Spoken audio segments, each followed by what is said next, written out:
You can kind of cherry pick which sections you want to listen to, because on the agenda, they give the times, so that if your main focus is about health, your main focus is about pregnancy, and maybe you don't have time to listen to other ones, you can at least put it in your calendar to say, on this date and time, I've signed up and this is the link and when I want to go on and listen to it.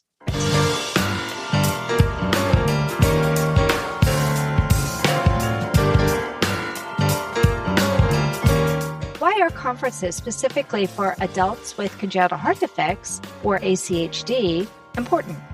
Who attends ACHD conferences?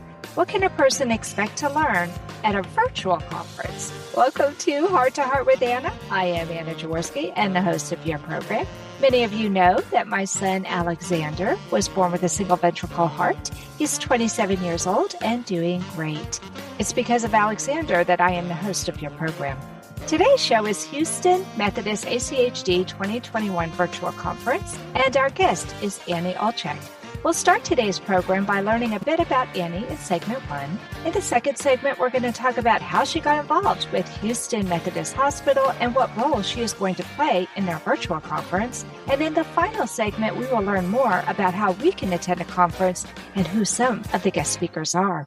Annie Ulchak was born in Lima, Peru in 1979 with nomenclature HLHS, pulmonary stenosis, double-inlet-right atrium, and double-outlet-right ventricle. She was adopted and had the 2-stage HLHS process, the BT shunt at age 3 and a classic Fontan at age 7 at Boston Children's Hospital. She was diagnosed with congestive heart failure and cardiac cirrhosis in 2010. In June 2014, she was diagnosed with autoimmune serositis of the peritoneum. In December 2014 and January 2015, she was diagnosed with atrial flutters and has undergone 2 cardiac ablations. Following her most recent health struggles, Annie developed a passion for nutrition and improved her health dramatically via an overhaul of her diet. Annie works full-time as a dual executive assistant and project coordinator for a prominent Boston healthcare system. When Annie's not working, she could be found volunteering at Quincy Animal Shelter or cooking in her kitchen. My loyal listeners will remember Annie from season 15 when she was on an episode entitled Living with HLHS and Evolving Diagnoses. Welcome back to Heart with Anna, Annie. Hi, thank you for having me again. This is truly an honor.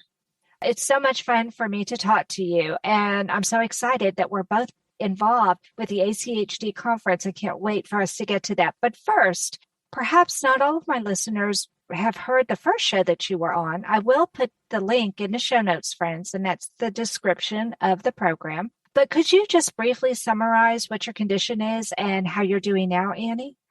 Well, I think you actually did a wonderful summary with your introduction. So as you said, nomenclature HLHS with pulmonary stenosis, DORF. And as I've gotten older, I was diagnosed with congestive heart failure and Fontan-associated liver disease, which was once known as cardiac cirrhosis. Mm-hmm. And because of my liver, later on, I was diagnosed with serositis of the peritoneum. Actually, all of that has been doing quite well. I've been very fortunate. But back in October, I dealt with a rare virus that caused a lot of issues with my joints and body. I had unexplained uterine bleeding that caused me to lose over a third of my blood and needing 2 blood transfusions. So, oh my gosh. As you can see, just this last month? October 2020. Oh, okay. So last year. So it's been a year. So last year, Annie, I didn't even know you went through that. So last year you had to have 2 blood transfusions? How scary. Yes, it really was. And I was very fortunate because also during the year of 2020, I went through mental health programs to work through a lot of my medical trauma and issues that I didn't even realize I had until I sat down and thought about it. But then also about working within me and learning how to deal with some of the things that were going on surrounding me. So I am really doing very well. I am learning to live with this body that I'm trying to get used to again, because since the blood transfusions, there have been some differences I have noticed. It's been quite an experience, but I have to say I am very lucky and fortunate to be able to wake up in my own place, being able to work full time and hang out with my cats as well as be at home. Okay, so when you're in the animal shelter, you're not helping with the dogs, you're over there with the cats. Yes. Okay. I'm a dog girl. Oh my gosh. I have 3 dogs. We just adopted somebody yesterday. Oh, I love dogs too. I Oh, really do do. But you? I have to say that 1% extra is with cats. I love it. Okay. Oh my goodness. I know you have such a complicated medical history, but hmm tell me what the most difficult thing has been that you've gone through in living with such a complicated medical journey. It's funny. I think the most complicated aspect, or I should say 2 complications, the need to be on medications now and what they do to my body. Before I got diagnosed with congestive heart failure and Fontan associated liver disease with the serositis, I lived very normally, not needing medications, being able to go outside and play and do as I please, study, all the activities that a 4-chambered heart person would do. The only difference is, and I said this before, is when I get changed and look at myself in a mirror, I have a heart scar. And once a year, I go to my cardiac appointments. And now it's the medications, actually, the diuretics that have been difficult and have caused some anxiety, as well as my food in the beginning. It caused a lot of sadness and anxiety because I thought I was going to just be living a bland diet where all I'd be doing is steaming my vegetables and having tasteless, lifeless chicken.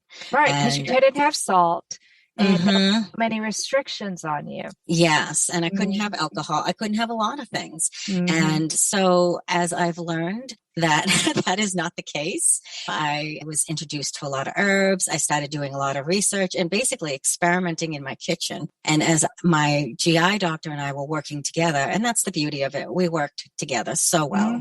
And my new GI doctor and I, we work very well together as well. So we're quite open and honest with each other. And through medications and through the diet and liquid changes, I was able to get back to the normalcy that I had desired so badly to get. But as we know, normalcy can be different for everyone. And my new difference was the medications. And so my worry is always whenever I go someplace I don't know, especially in the morning or daytime, I have to immediately find the bathrooms as quickly as possible. And I have to figure out immediately where I'm going to sit that's not going to bother too many people because I take my diuretics with my breakfast. Yes. So I'm in and out. And I sometimes, depending on the situation, I might not drink. I might just have 1 glass of coffee or tea or a little orange juice. And then I completely go dry, which is horrible because then you're not letting the fluid come out too. But it's that paranoia and that anxiety I have to live with that I've dealt with in the mental health aspect and saying, okay, how can I deal with this and be okay with it and also still give my body what it's supposed to do? Otherwise, it's not going to get rid of the fluid. Right. My mom had to go on diuretics near the end of her life. And I didn't realize what anxiety that was causing her until I started taking her to medical appointments, and she would get stressed out at what time we would have to schedule the appointments. I was working, but I was her driver, and I would have to come get her. And so I'd say, this would be the best time for me. Oh, no, I can't do that. And I said, what's wrong? And she said, exactly what you were saying. No, I might have to go to the bathroom and I might be in the car. And so while I had taken her to a visit with her cardiologist, I told the doctor, I said, my mother's really stressing out, but my son had been on Lasix in the past. Of course, he was an infant, but I said, is it really necessary that my mother take it at the same time every day? Or if she has an appointment early in the morning, can she wait and take the diuretic later? And he said, oh, sure. And that totally changed my mother's life because she had been stressing so much and thought she always had to take it on the dot at the same time every day. And when she had something special, she couldn't enjoy it as much because she was so worried that something might happen and she might have an accident. Yes, and I can truly understand that. Yeah, as an adult, you don't want to have to worry about something like that. And she did not want to wear adult diapers. And I totally understand that. I understand that completely. But I know for myself, my own body can't manage too many changes medically. So if I change my diuretic one day and I do my normal morning the next day, it either A, doesn't take off the fluid for several days, or B, it becomes sort of like an open gasket and I can't stop all day long. And then also, because mine lasts a good 3 or 4 hours worth, if I take it too late, then I'm going into dinner or trying to go to sleep and I'm up and about. So for me, even though it would be ideal to try to change it to the afternoon, morning is actually better. Mm-hmm. It sounds to me like you have found something that works for you. I was happy that we found something that worked for Mom. For my mom, she took Lasix, and it truly was. It lasted 6 hours. And after that 6 hours, she was perfectly fine. But I think it's important that you find out what works for you. And every body is so different that you don't know what's going to work for you versus somebody else. So I think it's always good to check with your doctor. Like I was able to check with my mom's doctor, and he said it was okay for her. And that did work for her. 6 hours was miserable, but then the rest of the day was okay. And I think people don't realize how bad it is. It's funny because I was starting to potty train Alex when he was on Lasix. I'm sure you can imagine potty training a kid who's on Lasix. Not fun, right? Yeah. And I was talking to his cardiologist about that. And he was so sympathetic, and he helped me to adjust the schedule that I had Alexander on for his Lasix to make potty training more rewarding for him. Favorable, so that he could actually do it. And I remember saying to him, "Thank you so much for understanding." And he said, "I've just recently had to start taking Lasix myself." And he said, "Now I understand how bad it is." And I think that's what's so sad. Is that until somebody actually goes through it, they don't understand or know and just kind of brush it off and say, well, then take it at another time, or, don't drink as much, or just learn to live with it. And I'm thinking to myself, I have to go on a car ride for 3 hours. I now have to tell all these people, whether it be family or friends, hey, by the way, we might be stopping every 5 to 15 minutes. So what would be 3 hours could be 4 to 4.5 because I have to stop again. And you try your hardest to hold it, but then it gets to that urgency where you're saying, everyone turn around, I have to pull over, just open a car seat and let me go. I mean, I don't joke when I say I carry toilet paper with me at all times. And I actually have a little Tupperware, as embarrassing as it is to admit. But when you have to go, you've got a choice, pee your pants or find a spot and hope nobody sees you. Right. It makes you plan your life completely differently, doesn't it? Oh, you could say that again. You could say that again. Yes.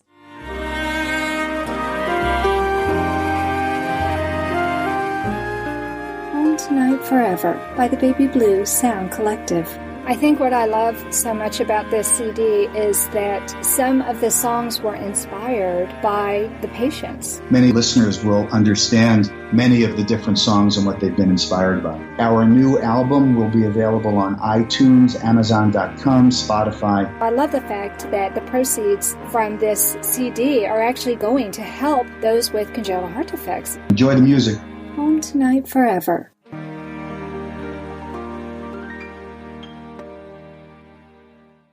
This content is not intended to be a substitute for professional medical advice, diagnosis, or treatment. The opinions expressed in the podcast are not those of Hearts Unite the Globe, but of the hosts and guests, and are intended to spark discussion about issues pertaining to congenital heart disease or bereavement. You are listening to Heart with Anna. If you have a question or comment that you would like addressed on our show, please send an email to Anna Jaworski at anna@hearttoheartwithanna.com.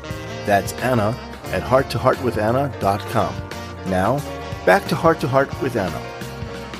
Annie, let's start this segment by talking about how you got involved with Houston Methodist, because you're all the way in Boston. Very good friends with Lena Morsh.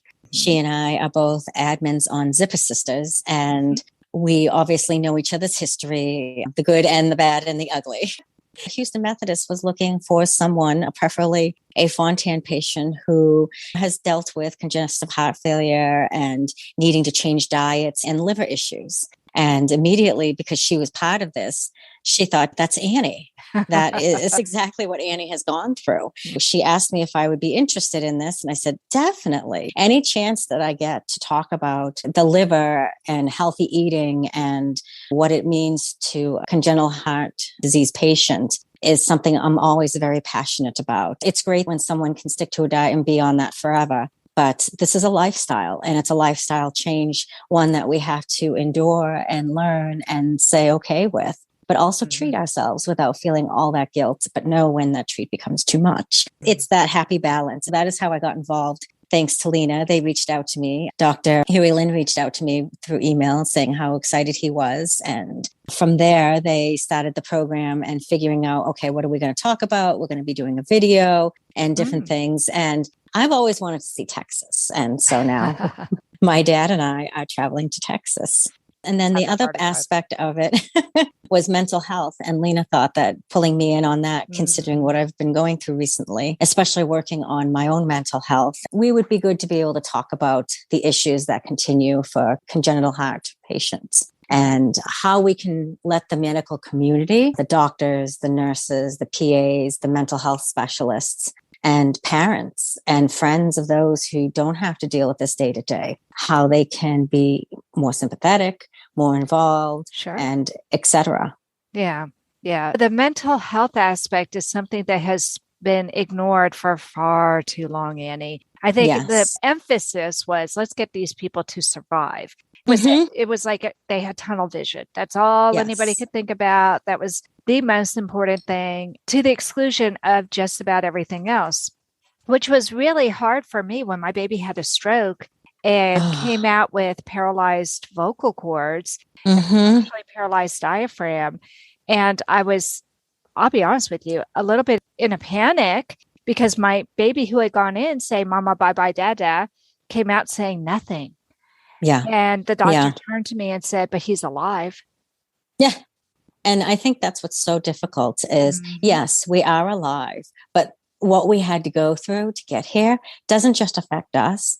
Like you said, it affects our family members. I mean, we don't look at the mental health of the parents, the ones who are bearing it, whether it be the mothers who are right there by their side or the fathers who have to go to work every day, possibly feeling guilty that they're working and not being able to be by their wife's side and their baby's side. And then you also have the siblings who now, if they were older, they were used to having mom and dad around all the time. And now their parents have to constantly go in the hospital and maybe they're not giving them the attention. So you get the aggravation and the anger and the confusion from them. And if they're younger, this is all they knew, but they can still be jealous because it's like, oh, I'm the new baby, but yet you're not paying attention to me.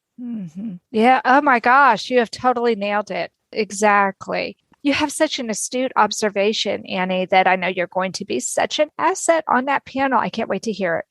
You and I met in person in Boston at another conference for congenital heart disease, but it wasn't just for adults.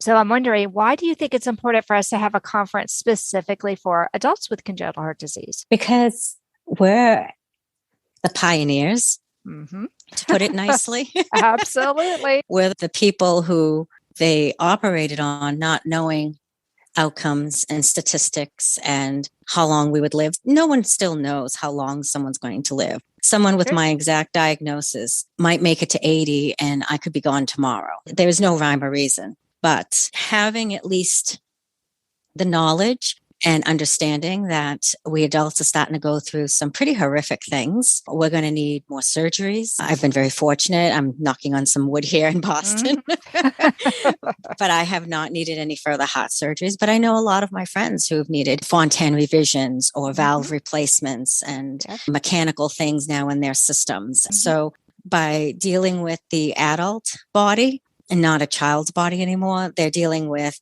what's going to happen to us later on? What can they try to predict? What can they tell us statistically so that we have a little bit of hope or at least some knowledge so we're prepared? And that's the biggest thing. Preparation mentally is huge. Whether we sit there and cry into a ball or we say, okay, this is going to happen. How am I going to work with this? Knowledge is power. Yes, knowledge is always power because knowledge is also hope. Hope that when it gets to my turn, it will be easier. And something that the doctors will already be able to say, oh, this institution's doing this, or this hospital's doing that. Let me reach out to them. Let me find out what their services or their procedures or their new research is showing so that we can work together. And I'm always trying to say that to everyone is if you work together as a whole, and I know that's not always easy because somebody always wants to be the number one research institution, hospital, academic, whatever it might be, to be able to find this hidden key, the answer to everything. But if we work together, we can find it together and we can help each other. But the beauty of adult congenital heart knowledge is the children and the babies who are growing up. Yeah. They will have a better outcome, I hope, than what we have had to deal with. If someone could tell me that a Fontan patient, and it makes me cry, is not going to have to go through this liver stuff to the degree that I went through.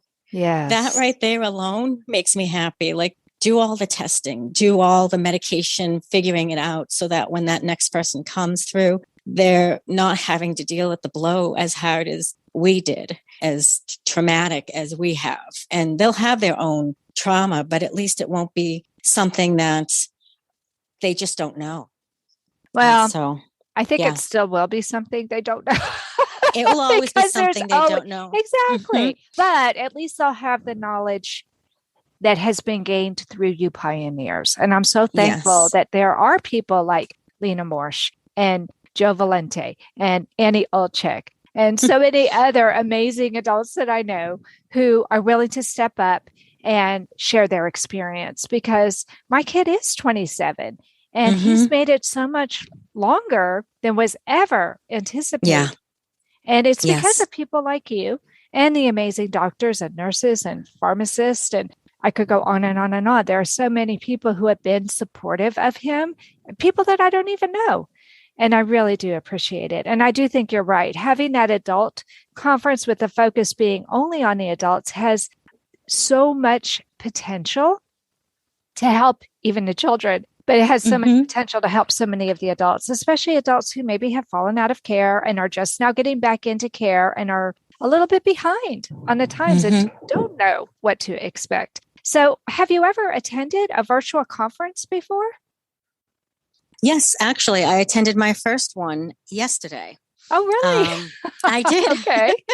It was given by FON, F-O-N, which stands for Fontan Outcome Network. It was about very similar things in terms of liver, mental health, exercise, and all the things that we're talking about now, as well as that get talked about constantly, which is a good thing. And their goal is trying to find out how they can make things better, how they can put more understanding and knowledge out there, as well as the medical community, but then also find that community amongst ourselves, which is pretty awesome that we have so many ways virtually now that they're able to do that. So even if you're not in the same state as somebody, you can still, quote unquote, meet them virtually so that you can talk to each other and know your stories and start talking about the good times and the bad times and those ugly times. So yeah, it was great. And I loved it because I was able to, I'm about to tell a secret here. I was doing house chores while listening to it. That's okay.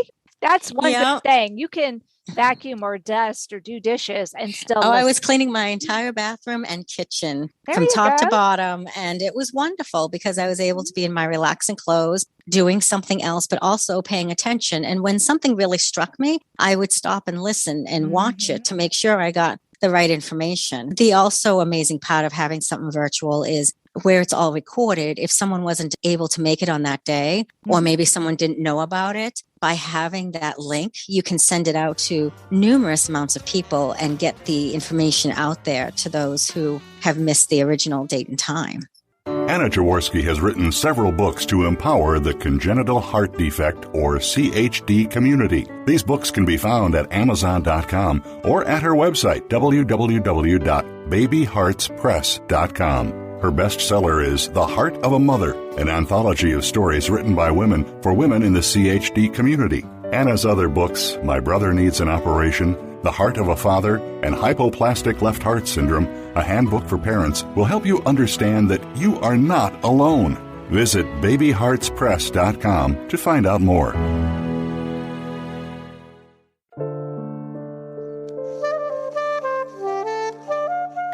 Heart to Heart with Anna is a presentation of Hearts Unite the Globe and is part of the Hug Podcast Network. Hearts Unite the Globe is a nonprofit organization devoted to providing resources to the congenital heart defect community to uplift, empower, and enrich the lives of our community members.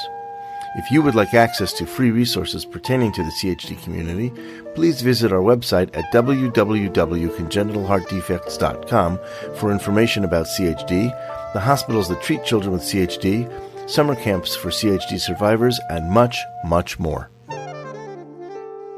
Before the break, Annie, we were talking about how you got involved with Houston Methodist and why it might be helpful to attend a virtual conference devoted to adults with congenital heart defects. But in this segment, let's talk specifically about the upcoming conference that Houston Methodist is hosting in 2021.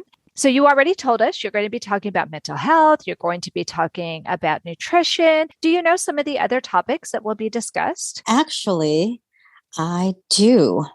They're going to be talking about pregnancy and women's health, challenges in Eisenmenger syndrome and pulmonary hypertension, also advanced therapies for adult congenital heart failure, which I'm very interested in learning, different types of arrhythmias, so like atrial fibrillation. And this is the other section I'll be part of, how to maintain perspective on heart health in the current age of social media. And that's going to be regarding mental health. Yeah. And then finally, they'll be having the closing discussions, which I just found out I was going to be part of too. So here we go. They can't get enough of you, Annie. Apparently not, since I'm going to be there in person. Why not? Exactly. Why not? Why not take advantage of having the awesome Annie Ulchak all the way from Boston? I think that's fantastic. Annie, how can people register for this conference? Is it too late to register? No, it's never too late to register. So it's not too late to register. I'll provide the link in the show notes. So in case you're riding your bike or you're cleaning house, like what Annie said, that's a great thing about podcasts too, is that if you're in the shower, if you're cleaning your bathroom or cleaning your oven, you can still listen to a podcast. So if any of you are doing any of that kind of stuff and you don't have a piece of paper handy, don't worry about it. We'll put the link in the show notes. I'm so happy that it's not too late to register because I think this is going to be a fantastic conference. I've been involved with Houston Methodist for years, and I try to go in person every year that they have it because I'm not a huge virtual conference kind of gal, but it sounds like it would be worth it virtually. Is this an all-day event, or? You can kind of cherry pick which sections you want to listen to because on the agenda, they give the times so that if your main focus is about health, your main focus is about pregnancy, and maybe you don't have time to listen to other ones, you can at least put it in your calendar to say, on this date and time, I've signed up and this is the link and when I want to go on and listen to it. I love it. I love it. They want this to be something where everyone can understand and everyone can learn something as well. I love it. Annie, do you have any advice for other adults with congenital heart disease or their family members or friends who might be interested in this conference? Yeah, definitely. Like I said, sign up. The register has the agenda on it. It has all the information. It shows the speakers, those who are going to be patients and those who are in the medical field. You can always look us up. Some of us were on Twitter. We're on Facebook. I won't deny I keep mine a little bit private only because it's also my personal one. But yeah, I mean, you can find us in so many ways. If you do want to reach out to us on any of those platforms, I'm also on Instagram. Send us a message, ask us questions. That's the beauty of a lot of this is if we can give you an experience that might be similar to yours or what you might be experiencing in the future, that's truly what matters. One last question, Annie, and that is, how terribly expensive is this conference? The beauty of it, this is free. That's what I love about it too. They're opening up all this information for free. Yes. And I think if we had this when we were younger, it would give you something to understand and knowing that the community out there is doing everything they can to help us and learn. And then we also then can help them. They don't understand, but we can help them as patients. If we work with them, if we tell them what's really going on with a medication, they can then say to another patient, a majority of my patients have felt this way. This is normal. Or a majority of my patients didn't feel that way. Why don't you come in and let's find out together what's going on? Exactly. When we work together, we help our systems physically, mentally, emotionally. And exactly. I love it. I love it. I love it. Oh my gosh, Annie, thank you so much for coming on the program today. Thank you so much. Oh, it was so much fun, Annie. The time just flew. So that does conclude this episode of Heart to Heart with Anna. Thanks for listening today. If you enjoyed this episode, please leave a review of our podcast on Apple Podcasts or YouTube or wherever you listen to your podcasts. And remember, my friends, you are not alone. Thank you again for joining us this week. We hope you have been inspired and empowered to become an advocate for the congenital heart defect community. Heart to Heart with Anna, with your host Anna Jaworski, can be heard every Tuesday at 12 noon Eastern Time.